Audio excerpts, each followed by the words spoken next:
दरम्यान राज्यातल्या रस्त्यांवरच्या खड्ड्यांप्रकरणी सार्वजनिक बांधकाम मंत्री चंद्रकांत पाटील यांनी एक मोठी घोषणा एबीपी माझाच्या या समिटमध्ये केलेली आहे। पाहूया ते काय म्हणाले।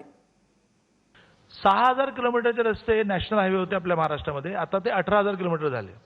आणि त्यामुळे त्यातले काही रस्ते हे ट्रान्झिशन पिरियडमध्ये आहेत, म्हणजे स्टेट हायवेतून ते नॅशनल हायवे होत आहेत।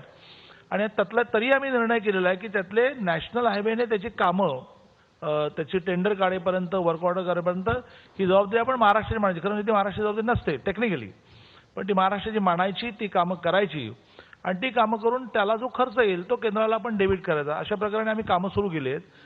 पावसाळ्यामध्ये कामं सुरू करता येत नाही, नियमच असा असतो की 15 मे ते 15 सप्टेंबर ही रस्त्याची कामं करता येत नाही। ह्यावेळेला पाऊस आणखीन लांबला आणि त्यामुळे मी तुम्हाला शब्द देतो की पीडब्ल्यूडीच्या रस्त्यांवर 15 डिसेंबर नंतर खड्डा दाखवा आणि 1000 रुपये घ्या, अशा प्रकारचं मी नक्की म्हणू शकेन।